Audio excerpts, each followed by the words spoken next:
Hello and welcome to United Report. This is your home for all the latest Manchester United news, match updates, transfer stories, and in-depth analysis. Stay connected and never miss a moment. Subscribe now to stay ahead with everything happening at Old Trafford. Few players have embodied the highs and lows of Manchester United quite like Paul Pogba.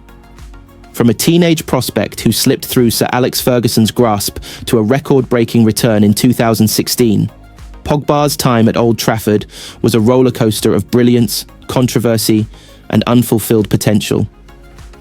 Whether it was his dazzling performances, injury struggles, or off-field drama, including clashes with managers and supporters, as well as cryptic social media posts, Pogba was always a headline maker. Now, with his career at a crossroads following his turbulent spell at Juventus and an uncertain future, whispers of a sensational United return refuse to fade. Could a reunion benefit both player and club, or would history simply repeat itself? They say third time's the charm, but after Pogba's dismal stint in Italy, few United fans are likely to put stock in such idioms. Nevertheless, talk of him having one more go at Old Trafford has lingered for months, with the Frenchman, whose doping ban ends next month, even teasing a United return on social media. He was initially banned for 4 years, though the suspension was reduced to 18 months on appeal. As per the sentence, Pogba was allowed to return to training last month and has been in Miami trying to regain his fitness. In a series of posts on his Instagram story, Pogba shared a cartoon showing him standing next to Red Devils ace Ahmad, with the pair wearing United kits. He then shared another snap of him looking out over Miami city centre with the caption, "Let's see what's coming." Pogba is a free agent after mutually agreeing to tear up his Juventus contract in November. The 31-year-old racked up just 203 minutes of playing time for the old lady across a 2.5-year spell that was blighted by injury and eventually wrecked by a failed drug test. He had 2 spells at United, initially joining the club from Le Havre as a 16-year-old in 2009 before leaving for Juventus in 2012 after failing to break into the first team. He then returned in 2016 for a then world record £89 million fee and went on to play over 200 times for the club. Pogba's second stint at United ended with a whimper and an apology he made to his teammates in the dressing room after a 0-0 draw with Liverpool in 2021 rather summed things up. The midfielder missed a gilt-edged chance to score the winner late on by blasting a close-range effort into Alisson's palms and felt so bad about it that he took the blame for the result after the final whistle. According to the Metro, Pogba stood up in front of the entire squad and apologised, admitting that he should have buried the chance. Teammates Harry Maguire and Scott McTominay were quick to console him, though some players were reportedly furious that the team had failed to take all 3 points. United went on to finish second in the league behind neighbours Manchester City that season. Pogba managed just 6 goals in all competitions across the campaign, having bagged 16 2 seasons prior. Throughout his career, Pogba has often been accused of ill discipline, both on and off the field, and his unruliness was on full show in 2018, when he appeared to mock Jose Mourinho on social media hours after the coach's United sacking. He posted a photo of himself smirking and wrote, "Caption this," prompting a fierce backlash. A few months earlier, Pogba had been stripped of the vice-captaincy after criticising Mourinho's tactics, sparking a rift between the pair. Despite the tension, Pogba retained his spot in the starting lineup, but couldn't resist a jab at Mourinho after his departure. Reports suggested Mourinho had called Pogba a virus before leaving, but any sympathy for the midfielder vanished following his petulant social media post. United legend Gary Neville responded on Twitter, "Now caption this, you do one as well." Later, Neville hit out at those excusing Pogba's actions, insisting that suggestions he didn't mean to mock Mourinho were garbage. He said dancing on the grave of the manager who has just been sacked is out of order. There is probably a high level of dislike there, but Jose Mourinho lost his job this morning, and Paul Pogba and his people put that post out. Don't fall for this coincidence scheduled tweet nonsense. It's garbage. Absolute garbage. Ruben Amorim has been warned that Kobbie Mainoo is confused by his tactics at Manchester United. Mainoo broke into the United team last season, establishing himself as one of their best central midfielders. But under Amorim's management, Mainoo has been pushed further forward, recently operating as a centre-forward in the defeat to Crystal Palace. While Rasmus Højlund replaced him in that role for the FA Cup win over Leicester, Mainoo was still selected in a more advanced number 10 position. But it was another disappointing evening for the 19-year-old, who failed to have a shot or create a chance and had just 4 touches inside the Foxes' box. That latest underwhelming showing has seen former Chelsea star Tony Cascarino raise concerns about Amorim's management of the youngster. He believes that the United boss is giving his young charge too much to think about. When Mainoo first came into the Man United team, I thought he really did it at a breeze, he told TalkSport. It was quite comfortable for him. He felt confident on the ball. He knew what he was wanting to try and achieve. Gets him in the England squad. Does really well in the Euros. Plays well. Doesn't look out of place. Really high standard. I'm watching Kobbie Mainoo last night, and it's not on him. I'm putting this on the manager and the coaching team around him. I think he looks a confused footballer now. Because Kobbie is going backward too often. I think he feels he's afraid to lose the ball. And that's what can happen when you get into a really technical setup, which is what Amorim is trying to achieve. I'm watching Kobbie Mainoo, and I think he doesn't really know what he's meant to do now. I feel sorry for him because he's 19, and he's learning on the job. When he first broke in, everything about his game was spot on. He's gone from a central midfielder, to an attacking midfielder, to a centre-forward. He's the future of Manchester United. He's in a position that isn't natural for him.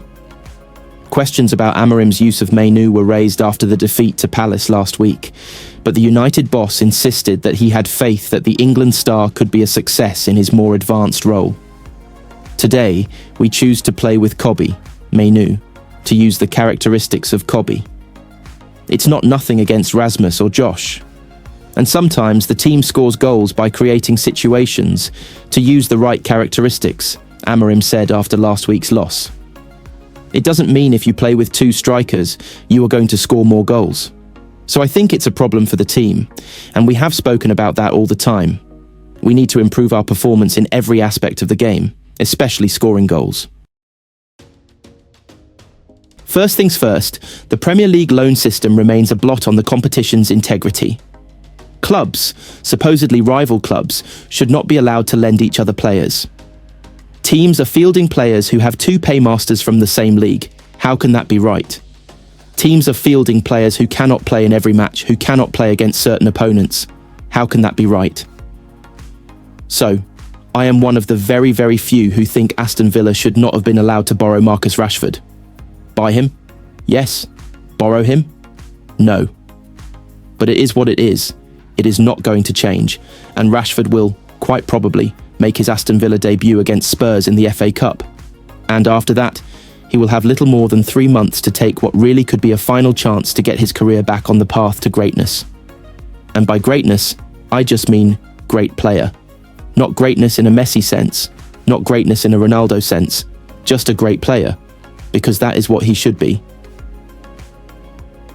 What has gone wrong? Well, some people would point to the 5-year, £325,000 a week contract he signed in the summer of 2023, which coincided with a prolonged dip in his effectiveness.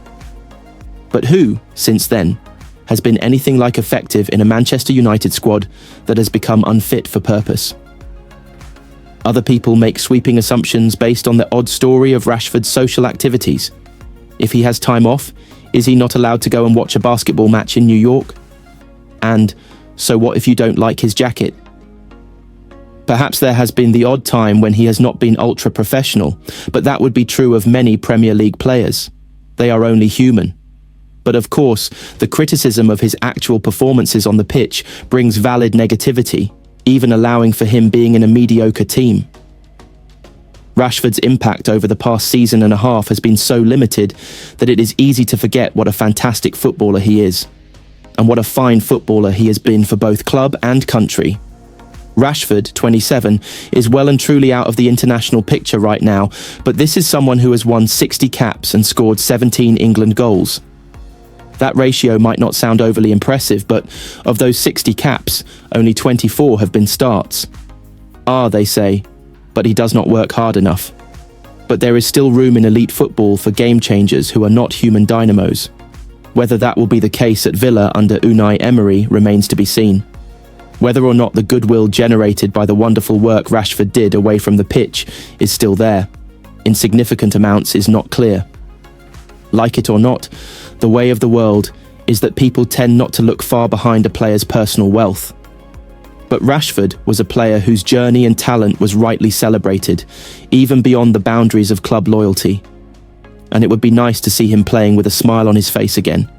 Villa should not be allowed to borrow him, but let's hope they do him good. Roy Keane has called out Ruben Amorim's decision to play new signing Patrick Dorgu at right wing-back. The young Dane, recently signed from Lecce in an initial £25.2 million deal plus £4.2 million in add-ons, was being dubbed as the solution to United's problems at left wing-back. That's why eyebrows were raised when United's starting lineup came to light, though Amorim has since defended his decision by claiming Dorgu is also comfortable on the right. Keane wasn't happy though, and exploded during ITV's coverage of the clash, stating, "There is a lack of belief, lack of confidence. They've brought new players in. You're thinking he's Dorgu going to play in his position, and he's playing right wing-back. You think, is that unfair on players?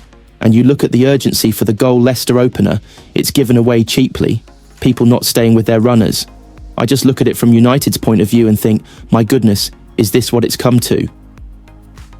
To make matters worse, Dorgu was then hooked at half-time just minutes after the completion of Keane's rant.